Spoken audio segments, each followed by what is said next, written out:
Hello friends, it's time for a bit comparison, or a bit of comparison. And just remember, there's no bit that can control a horse's emotion except maybe a bit of knowledge. So in the horse industry, there's a lot of talk about tools and techniques and all that stuff. And of course, bits are a big thing in the horse industry.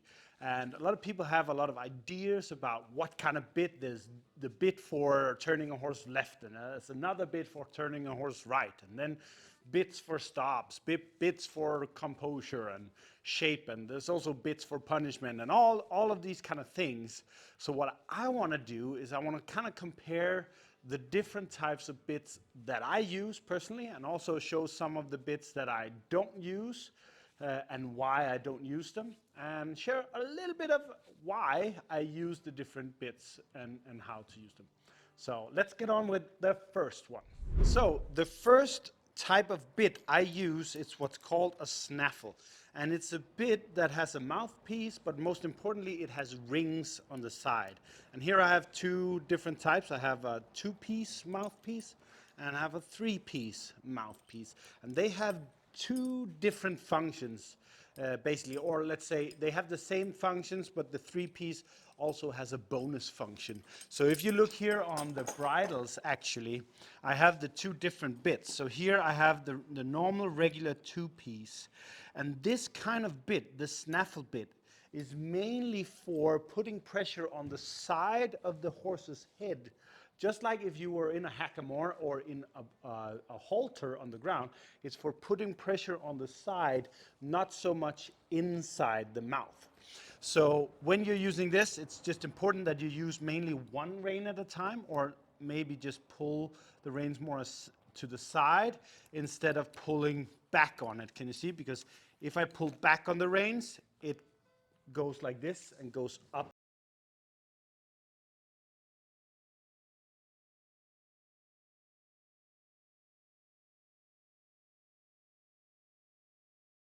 And it will stay straight as well. But then, as we talked about the 3-piece, here's another 3-piece mouthpiece, but still has the rings on the side. This is kind of a stiff one. This is a very flexible one.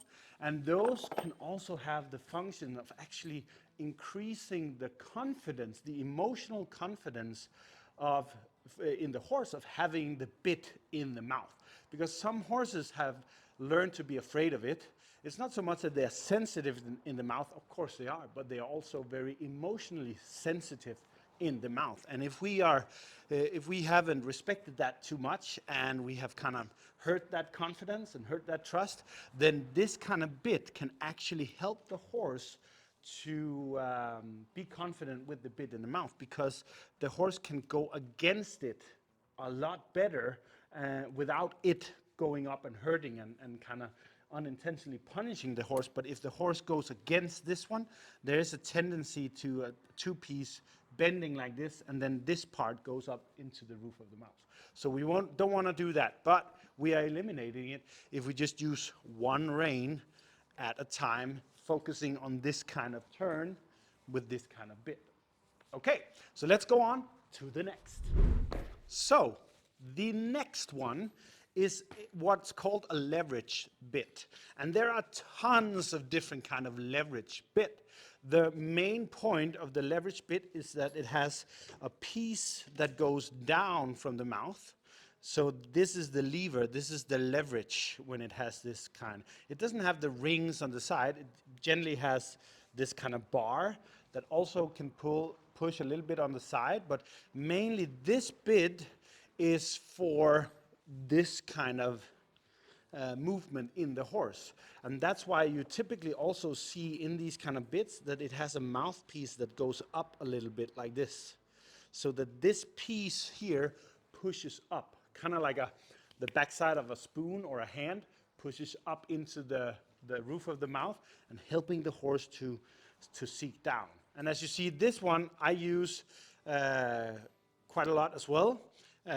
And you can see this one is very flexible, so I can turn these all the way around, and I can even do a little bit like this, which means that the horse have a lot more flexible. So I can actually use this with one rein at a time. So you can see here, I can pull this rein just a little bit without this being affected. So that means I'm just using this side, which will encourage the horse to actually bend to the side as well. A little bit like this bit. But also I can take both. Let's see if I can do it like this. I can take both. Let's say I'm taking both. Then I'm using the leverage. And you can see this piece will then be pushing a little bit up into the roof of the mouth and encourage the horse to gently go down a little bit without hurting it. So that is what this is for. Then we have the last one here, which is also a leverage bit. This is called a spade bit. And I don't really use this anymore because in my mind, this bit is very good at one thing.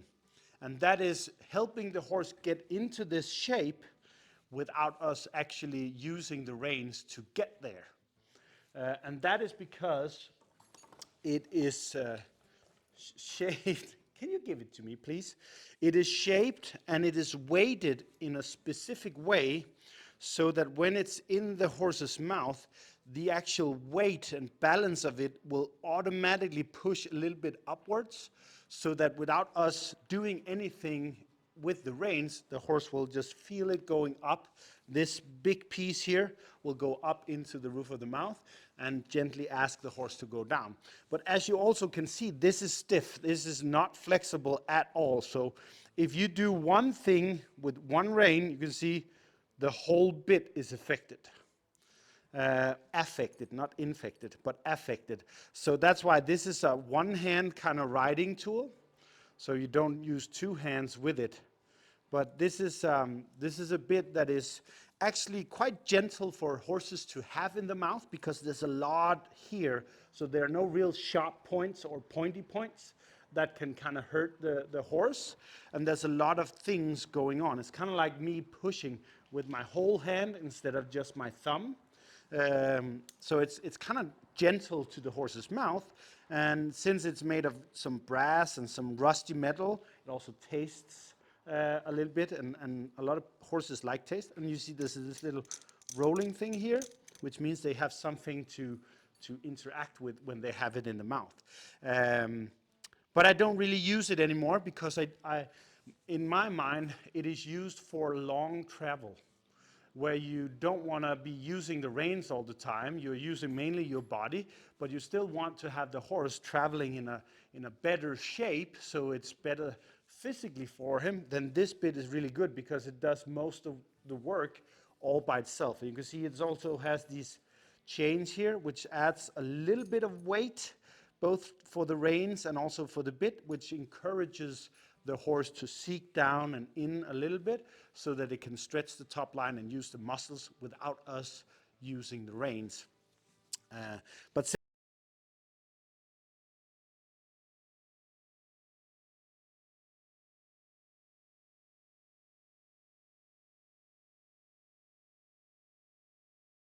are the kind of bits that I use, and I want to give you the little understanding of how I use them and to compare them. So I don't think that there is, oh, this bit is bad and this bit is good, so I only use this.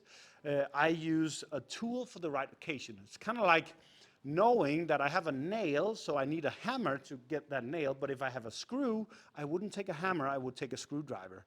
Or if I needed something else, then I would take a different tool for it. So that's how I see this. These are different tools in my toolbox that I use for different things, all compared to what I need. So not just what I want or how I want it to look, and because other people are doing it and saying they are using it, then I want to use it as the tool that it is.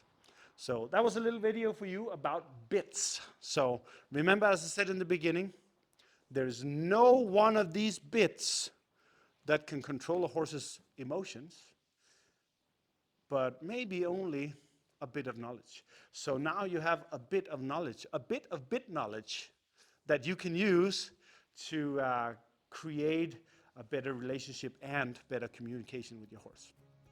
So hopefully you like this. Share this with your friends to give them a bit of knowledge. And then Don't forget to like and subscribe as always, and we'll see you on the next video. Always make a difference.